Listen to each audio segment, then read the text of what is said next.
Hello and welcome to Modelkit Beginner. Hope you guys are doing well. We are having another look at some of the highlights from the last live show. I've dragged it out a bit since we always have a month between live shows, so that's hopefully not a problem. And today we have a very interesting part. We have the part of PJ. PJ, a valuable and well-experienced member of the crew, he always has a very, very thought-provoking question which he comes up with, which is really, really great, and people certainly pick that up and have some answers, and that is what we're going to have a look now. And the question, which is always the segment where these questions come up, is called PJ's Questions of the Month. So PJ's question of the month will be, what is PJ explaining to you right now? Have fun. Really, really cool. Right. Thanks very much, guys, for taking part. And if you're still here and haven't had a thumbs up, just have a go at that. Always looks good. And with that, I think we move over to PJ's section. Who always has a very thought-provoking question, and we always love to have a go at those. So PJ, it's all yours. Okay, so this shares. Here we go. Is that sharing? It is indeed. Okay. This month's question is, regardless of whether you're a novice or an experienced model kit builder, we're always learning when it comes to the products and procedures used in the hobby. So this month's question is, how have your modeling techniques changed since you began modeling? Okay. Okay, I've got a tab in the way. Get out of the way. Okay. James Williams is first up. He says, everything I've done has changed since I began. I began by taking tips from other builders and found they didn't all work for me. So he adapted. The process of painting the car body, for example, completely different approach, going in and doing it all first. And prep is a big thing too. Yeah. Okay, Michael Hasselgrove. Sorry? It's a good point. Yep. Michael Hasselgrove was in. He says, learning to take your time and not rush everything to get a particular part finished. Take time in researching your subject if you can, and overall not to take it too seriously. You're going to make mistakes and learn from them. True. Absolutely true. Yeah. Absolutely true. Next up is the Model Factory Hero Grandmaster Wizard, Jamie Beat. He says, absolutely everything I do has changed from single stage paintwork to 2K paintwork, changing gluing to soldering when possible. More forward planning and using technology to research information on my builds. As always, great question. Loved you, bud. Hey, Jamie, good one, good point. Yeah, well, the models you're building, you are basically soldering together these days, aren't you?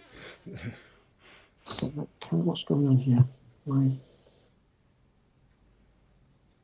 I can't get the bottom of that question for some reason. Okay, what's going on here? That's not a problem. We will get that running on this side. I'll help you out. It seems to have frozen for some reason. I don't know why. That's not a problem. Let me just see if I can. No, not having it. Anyway, Dan Pedersen, he says, I remember when I started as a kid, I would rush through, never paying attention to details, just trying to complete as quickly as possible. Paint and glue everything. Learning so many new things over the past few years has really slowed me down. And I know that the rest of it is to do with it takes more time. I can read it if you want. He says, in a good way, I always enjoy trying new techniques and new products. So my biggest change is how I focus on the details I used to rush over. Yeah, thank you. For some reason, it's not letting me see below there. I managed to pull out quickly. Yeah. Dan Parents, after taking a 25-year break from the hobby, the biggest thing I ever just discovered was patience. I can relate to that. Finally, Mark Bride says, so many things and learning all the time. Clear coats, not a thing I knew about 30 years ago. Aftermarket airbrushing and just doing more than a straight out of the box scheme. Yeah. So there you go. Yeah. For that, everybody. Very good to them. Very good. I must say, I started only in 2016, and from then to there now, things have changed quite a bit already. I mean, amazingly changed quite a bit. I mean, by then I didn't have an airbrush, I didn't have any of that, you know, and patience is, lots of people mention patience, and that is absolutely true. Yeah. I've built too quickly, and obviously by that, obviously made lots of mistakes. So that is probably the development we all go through. But as I said, I've only been building for 7 years. People who have been building for 50 years or 30 years or 40 years or 80 years, like PJ, I mean, that must be enormous differences. You know? Thank you for that. Yeah, I mean, to be honest with you, the hobbies changed. Camera, PJ. Oh, sorry. Yeah, over the years, the models changed completely. You know, using little tinlets of what used to be Airfix paint, and then Humble paint latterly, tube glues and stuff like that. I mean, the glue technology has moved on. Using airbrushes, and paint technology. We're now using paints developed for real cars on our models, and obviously using 2K now to clear them with. Yeah, I mean, then there's obviously the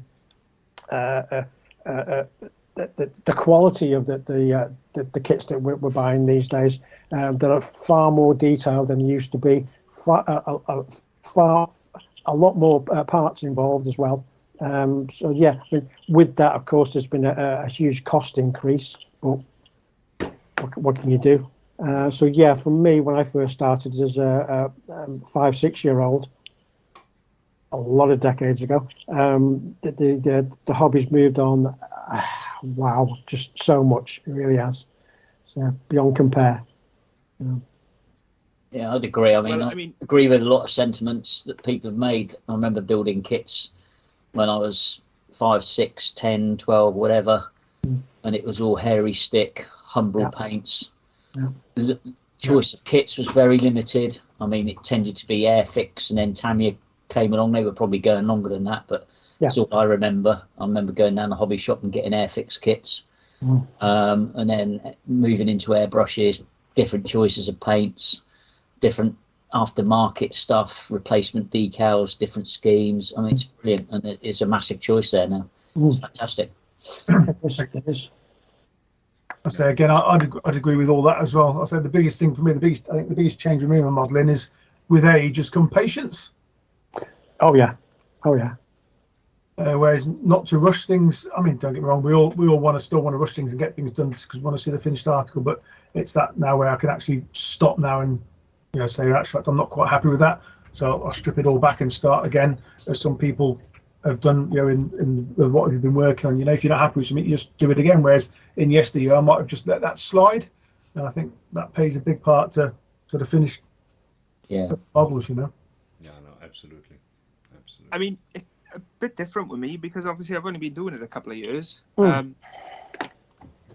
I definitely say that, like, I have changed a lot. Obviously, I would have. Everybody does from when they first started, because obviously the more you build and the more time and effort you put into it, things are going to change. Your techniques, your processes, your just the way you do things. And I think the biggest kind of change was originally I just thought any tool will do. So any old tweezers, any old airbrush. And then recently it's put in more, investing into better tools, I think, has been the biggest change. Because yes, it costs more, obviously, but it's made such a difference, but yeah, at first I'd leave the body till last, because I was always scared how it would turn out, but now I do it first. So I think a lot of the changes that I've gone through from the beginning I've just been inspired by, like, watching videos and jumping in hangouts and meeting you guys. And I say if I, like, even just like the first video I put on YouTube, like watching some of the older stuff I done, which it's only like a year and a half, 2 year like time frame, I can like look back and think, why was I doing that? Why did I do that? Why did I do it that way? Why didn't I do it this way? So yeah, there's even in this short time that I've been doing it, there's been a lot of change. It's always a constant learning curve, isn't it? That's the thing. That's Yeah. that's part of the joy of it. Yeah, one of the other things that I've noticed has been a big change for me. Yes, this hobby is largely a solo affair, but with the advent of the internet, okay, we have things like this, hangouts and streams and whatever, so we can actually communicate with other builders who maybe doing the same kit. You can bounce ideas off each other, get advice, tips, and stuff like that.